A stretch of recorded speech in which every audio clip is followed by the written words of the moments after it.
छात्रों, आज हम आपका अगला पाठ देखने वाले हैं। आपने जो अभी तक पाठ देखे, अलग अलग कुछ न कुछ तो आप लोगों ने सीखा है। 5 नंबर की एक कविता है बंदर की, जो बंदर का धंधा है, उसमें सभी बंदर की करतूतें लिखी है। यानी कि हमने आज तक सुना है कि बंदर कभी चुपचाप और एक जगह पर नहीं बैठता, एक डाली से दूसरी डाली पर ऐसे वो छलांगे मारता हुआ घूमता फिरता है।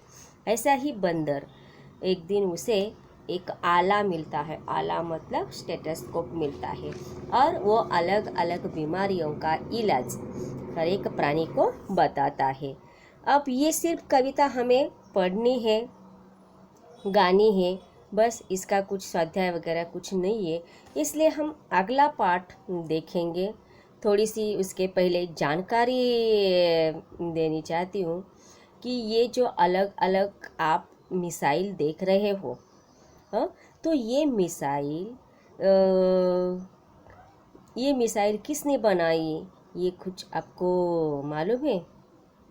देखो यहाँ पर दिखाई देते पृथ्वी, या लिखा भी है पृथ्वी 2 मिसाइल सक्सेसफुली।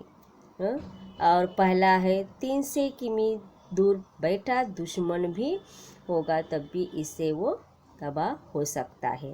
दूसरे इसमें लिखा है परमाणु क्षमता वाले स्वदेशी पृथ्वी, ये है। और चौथे चित्र में यहाँ पर दिखाई देता है आपको मिसाइल भारत में बनी पृथ्वी 2।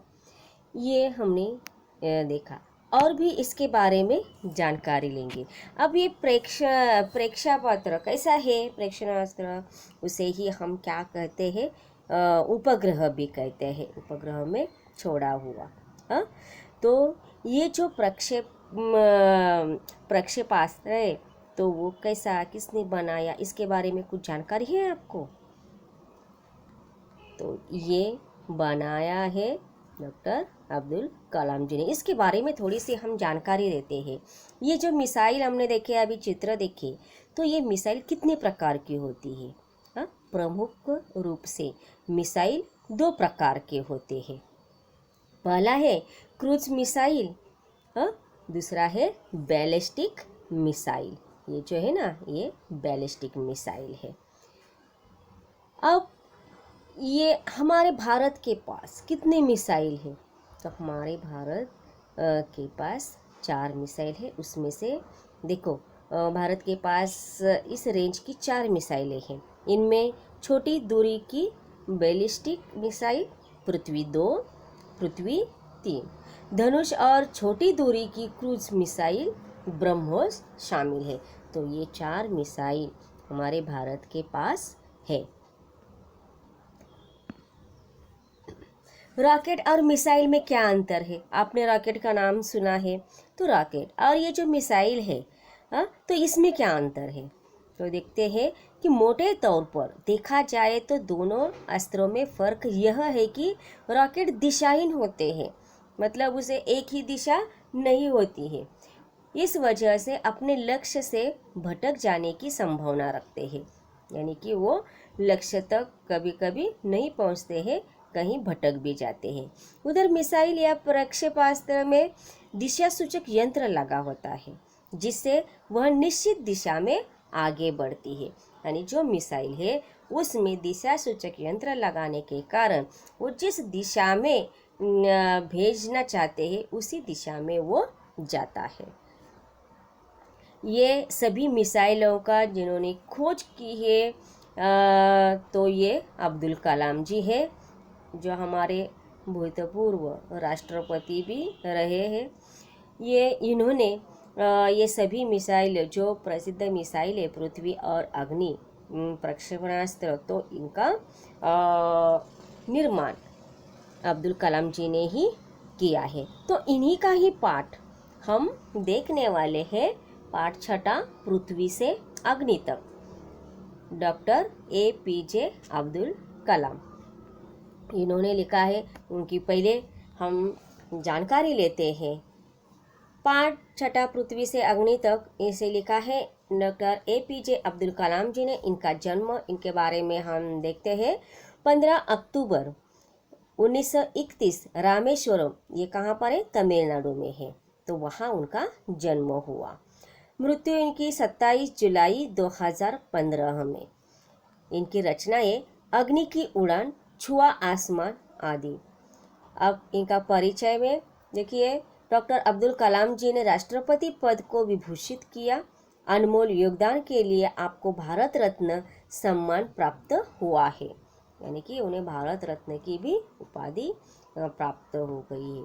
प्रस्तुत आत्मकथा अंश में लेखक ने अग्नि के प्रक्षेपण में आने वाली कठिनाइयों, वैज्ञानिकों के अथक परिश्रम को बताया है।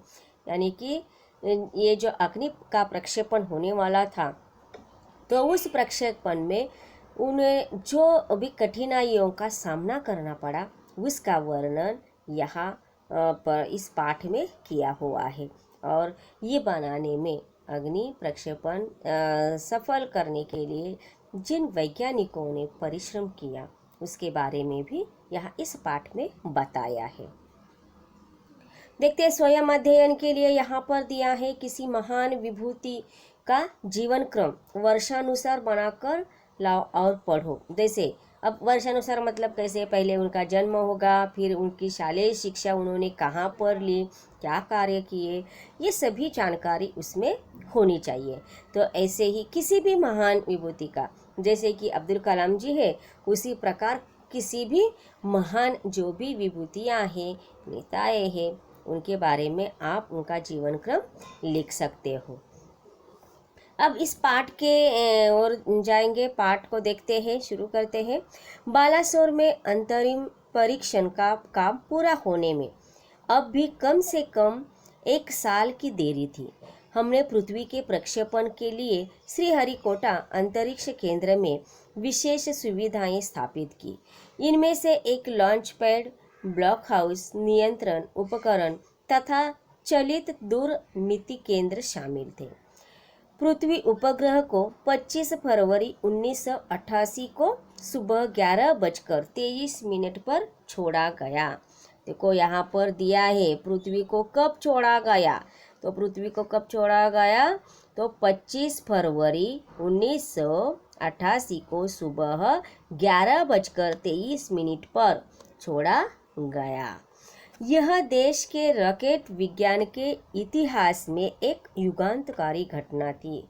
यानी कि देश के इतिहास में रॉकेट के विज्ञान में एक युगांतरी घटना भी मानी जाती थी।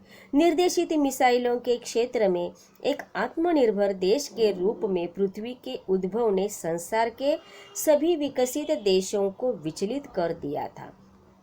यानी कि भारत एक मिसाइल तैयार कर रहा है, ये पृथ्वी के, ये जो संसार में सभी विकसित देशों में ये सभी का मन यहाँ पर विचलित हो गया। सामर्थ्यशील नागरिक, अंतरिक्ष उद्योग और व्यवहार, मिसाइल आधारित सुरक्षा प्रणालियों ने भारत को चुनिंदा राष्ट्रों के समूह में पहुंचा दिया था। किसने भारत को चुनिंदा राष्ट्रों में पहुंचा दिया था? तो सामर्थ्यशील नागरिक, अंतरिक्ष उद्योग और व्यवहार्य मिसाइल आधारित सुरक्षा प्रणालियों ने। किसने? सामर्थ्यशील नागरिक। एक प्रश्न है, अंतरिक्ष उद्योग और व्यवहार्य मिसाइल आधारित सुरक्षा प्रणालियों ने भारत को चुनिंदा राष्ट्रों के समूह में पहुंचा दिया था। चुनिंदा मतलब जो चुने हुए जो राष्ट्र होते हैं उनमें पहुंचा दिया। लेकिन क्या एक पृथ्वी ही पर्याप्त होगा? क्या 4-5 मिसाइल प्रणालियों का स्वदेशी विकास हमें पर्याप्त रूप से ताकतवर बना पाएगा? यानी कि इनसे ही सिर्फ हम ताकतवर बन पाएंगे? उसी समय अग्नि को एक टेक्नोलॉजी प्रदर्शन परियोजना के रूप में विकसित किया जा रहा था। देखो, अग्नि को कौन सी परियोजना के रूप में विकसित किया जा रहा था? तो एक टेक्नोलॉजी प्रदर्शन परियोजना के रूप में विकसित किया जा रहा था। किसे? तो अग्नि को। इसीलिए देखो, अग्नि और पृथ्वी ये दोनों भी मिसाइल है। देश के भीतर उपलब्ध समस्त संसाधनों को दांव पर लगाकर यही एक उत्तर था। सभी जो भी संसाधन थे उन सभी को इन्होंने दांव पर लगा दिया था, क्योंकि उन्हें सफलता पानी थी। अग्नि टीम में 500 से अधिक वैज्ञानिक थे। कितने वैज्ञानिक थे अग्नि टीम में? तो 500 से भी अधिक वैज्ञानिक थे। और इन विशाल प्रक्षेपणों में अनेक संगठनों का नेटवर्क बनाया गया था। और ये 500 की वैज्ञानिक की टीम थी, तो इसमें क्या किया था, इनका जो संगठन नेटवर्क था वो विशालकाय बनाया था, बड़ा सा था। 500 मतलब कम संख्या नहीं है। अग्नि का प्रक्षेपण 20 अप्रैल 1989 को निर्धारित किया गया। देखो अग्नि का प्रक्षेपण कब निर्धारित किया? तो 20 अप्रैल 1989 को। और पृथ्वी उपग्रह कब छोड़ा था? तो 25 फरवरी 1988 को। ये दोनों भी बातें ध्यान में रखो। यह एक अभूतपूर्व अभ्यास होने जा रहा था। अंतरिक्ष प्रक्षेपण यान के विपरीत मिसाइल प्रक्षेपण में व्यापक स्तर पर सुरक्षा संबंधी खतरे शामिल होते हैं। प्रक्षेपण की पूर्व तैयारी की सारी गतिविधियां तय कार्यक्रम के अनुसार पूरी हो गई थी। जिस समय हम T14 सेकंड पर थे, कंप्यूटर ने संकेत दिया कि उपकरणों में से कोई एक ठीक से काम नहीं कर रहा है। मतलब जितने भी थे उनमें से कोई एक ठीक तरह से काम नहीं कर रहा है, तो इसकी भी सूचनाएं उन्हें मिलती थी। इसे तुरंत सुधार लिया गया और जो ठीक काम नहीं कर रहा था उसे भी तुरंत उन्होंने उसमें सुधारना की गई। इस बीच निचली रेंज केंद्र ने होल्ड के लिए कहा और तभी जो नीचे रेंज केंद्र था उसने होल्ड करने के लिए कहा। अगले कुछ सेकंडों में जगह जगह होल्ड की जरूरत पड़ गई। हमें प्रक्षेपण स्थगित करना पड़ा, यानी कि जगह जगह पर होल्ड करना पड़ा। इसीलिए उस समय ये प्रक्षेपण ही स्थगित करना पड़ा। यानी कि बार बार होल्ड करने पर ये प्रक्षेपण नहीं कर सकते हैं ना, तो इसीलिए वो प्रक्षेपण ही स्थगित करना पड़ा।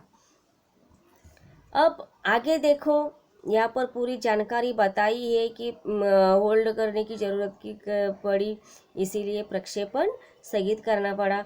अब जो हमने पाठ जो भी हमने पढ़ा उसमें से कुछ सवाल मैं यहाँ पर आपको पूछना चाहती हूँ। तो पृथ्वी उपग्रह को कब छोड़ा गया था? हमने इसके बारे में चर्चा की है। कब छोड़ा गया था और अग्नि को किस परियोजना के रूप में विकसित किया जा रहा था? किसी को अगर आपका ध्यान है तो ये सभी उत्तर आ जाएंगे। तो देखते हैं उत्तर भी। पृथ्वी उपग्रह 25 फरवरी 1988 को सुबह 11:23 पर छोड़ा गया था। तो दूसरे प्रश्न का उत्तर, अग्नि को टेक्नोलॉजी प्रदर्शन परियोजना के रूप में विकसित किया जा रहा था। हमने इन प्रश्नों के उत्तरों को दो बार दोहराया था और एक बार इसे दोहराया भी है। आगे अब हम देखते हैं अगले पेज पर। मैं अपनी टीम के सदस्यों से मिलने गया। मैं मतलब आप यहाँ पर कौन? कलाम जी, जो सदमे और शोक की हालत में थे। क्यों शोक की हालत में थे? कौन सा उन्हें सदमा था? क्योंकि उन्हें होल्ड करना पड़ा जगह जगह पर, इसलिए उनका प्रक्षेपण स्थगित करना पड़ा। तो इसका सदमा उन सभी को था और शोक की हालत में वे थे। मैंने SLV-3 के अपने अनुभव को उनके साथ बांटा। मेरा प्रक्षेपणयान तो गिरकर समुद्र में खो गया था, लेकिन उसकी वापसी सफलता के साथ हुई। यानी कि उन्होंने कौन सी ये SLV-3 के अनुभव को उनके साथ सभी के साथ बांटा और कहा कि वो तो समुद्र में खो गया था, लेकिन उसकी वापसी सफलता के साथ हुई। आपकी मिसाइल अभी तक आपके सामने है, मतलब वो कहाँ पर खो नहीं गई है। वास्तव में आपने कुछ भी ऐसा नहीं खोया है जिसे 1-2 हफ्तों के काम से सुधारा न जा सके। यानी कि आपको सिर्फ 1-2 हफ्तों की ज़रूरत है, उसमें सुधारना आप कर सकते हो। यानी कि आपने कुछ भी खोया नहीं है, उदास बैठने की कोई ज़रूरत नहीं है। इस विवरण ने उन्हें जड़ता की हालत से झकझोर कर बाहर निकाल लिया। यानी कि ये जो बताया उसे, वो सभी जो उनके साथी वैज्ञानिक थे वो सभी उस हालत से, निराश हालत से वो सदमे से बाहर निकल आए और सारी की सारी टीम उप प्रणालियों की जांच और उन्हें ठीक करने के काम में फिर से जुट गई।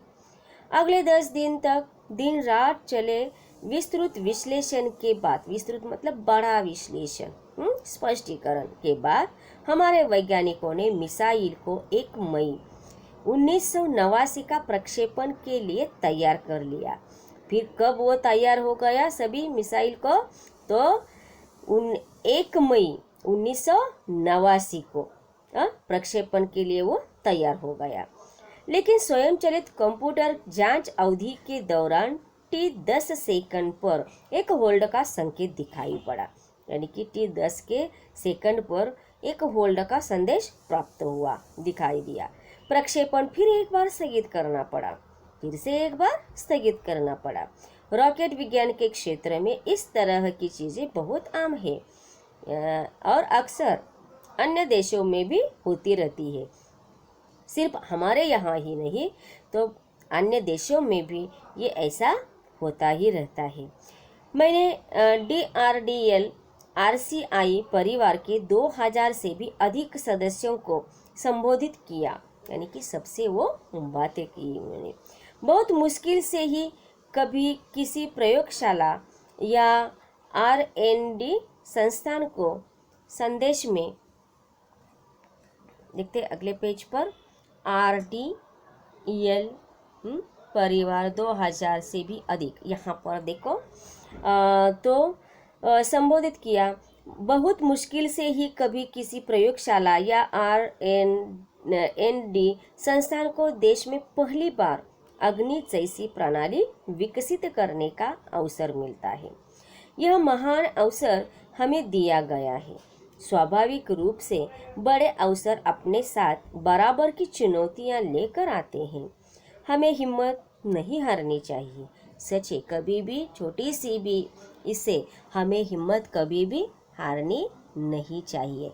समस्याओं को हमें हराने का मौका नहीं देना चाहिए। देश को हमसे सफलता से कम कुछ भी पाने का अधिकार नहीं है। आइए सफलता को लक्ष्य बनाए। अपना संबोधन लगभग खत्म कर चुका था। यानी कि यहाँ पर संबोधन लगभग खत्म कर चुका था। अब यहाँ पर उन्होंने संबोधन किया है सभी को कि मैंने लोगों को कहते हुए पाया, मैं आपसे वादा करता हूँ महीने के खत्म होने के पहले ही अग्नि का कामयाबी से प्रक्षेपण करने के बाद हम यहाँ वापस मिलेंगे। यानी कि फिर से कामयाबी का प्रक्षेपण करके हम यहाँ पर वापस फिर से मिलेंगे।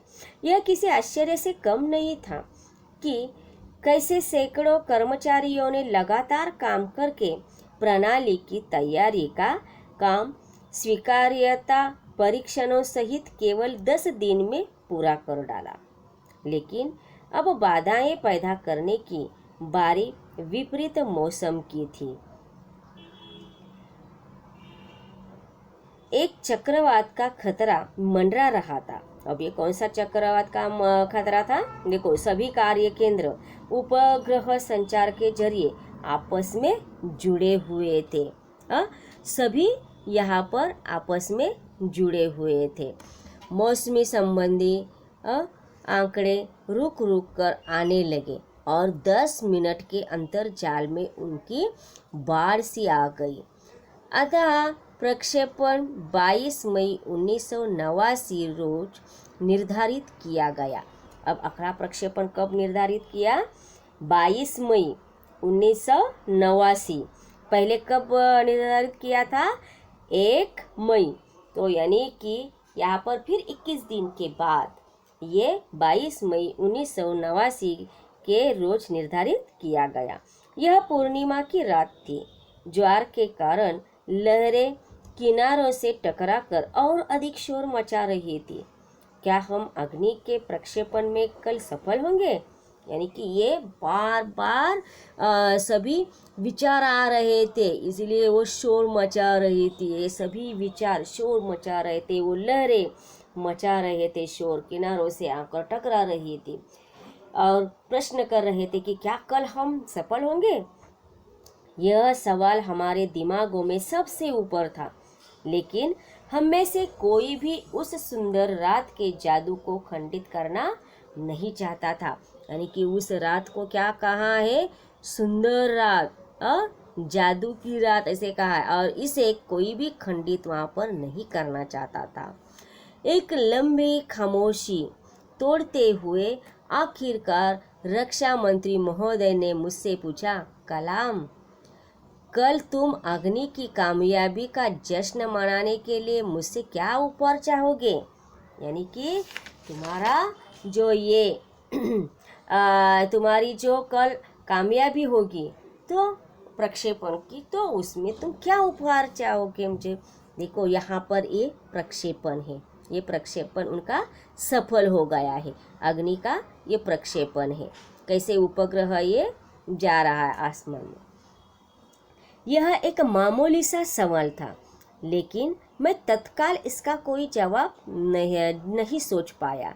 मैं क्या चाहता था, क्या था जो मेरे पास नहीं था, कौन सी चीज़ मुझे और खुशी दे सकती थी। और तब मुझे जवाब मिल गया। और उसी समय कि कौन सी ऐसी खुशी, कौन सी चीज़ है कि जो मुझे खुशी दे सकती थी। तभी उन्हें अपने आप को जवाब मिला, हमें RCI में लगाने के लिए 1,00,000 पौधों की ज़रूरत है, मैंने कहा। और तभी उन्होंने मंत्री जी से क्या कहा कि RCI में लगाने के लिए 1,00,000 पौधों की ज़रूरत है, मतलब आप वही मुझे उपहार के तौर पर दे दो। अगले दिन सुबह 7:10 पर अग्नि मिसाइल प्रज्वलित हो उठी। यह एक परिपूर्ण प्रक्षेपण था। सभी उड़ान मानक पूरे हुए। यह एक दुस्वप्न भरी नींद के बाद एक खूबसूरत सुबह में जागने जैसा था। यानी कि ये जो अग्नि प्रक्षेपण था ये इनका सफल हो गया, अग्नि प्रक्षेपण सफल हो गया। अब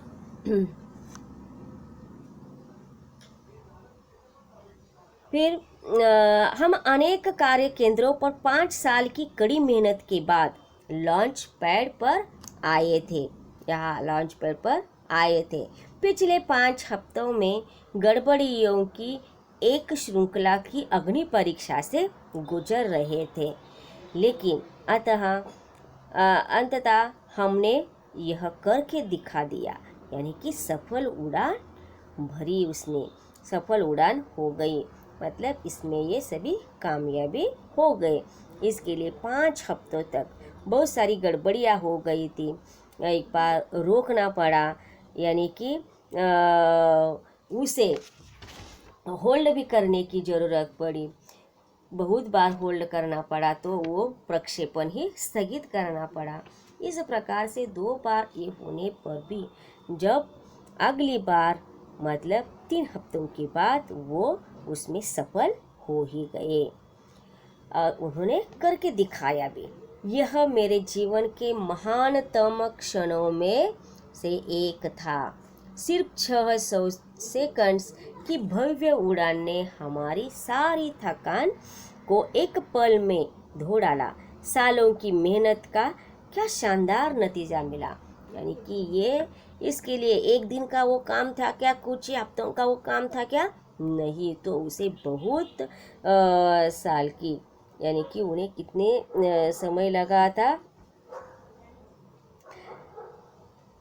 सालों की मेहनत थी उनकी, एक ही साल की नहीं थी, सालों की मेहनत थी और उसमें वो सफल हुए। देखते हैं अब इसमें शब्द वाटिका में शब्द। युगांतकारी मतलब युग प्रवर्तक, आत्मनिर्भर मतलब स्वावलंबी, चुनिंदा चुना हुआ, अभूतपूर्व अनोखा, गतिविधियाँ, कृतियाँ। सदमा, दुखद घटना का आघात, झकझोरना, झंझोड़ना। चक्रवात, बवंडर, अंतराल, बीच का समय। और नतीजा मतलब परिणाम। मुहावरा भी है इसमें, दाव पर लगाना मतलब कुछ पाने के लिए बदले में कुछ लगाना। आशा करती हूँ कि ये पाठ आपको बहुत अच्छी तरह से समझ में आया होगा।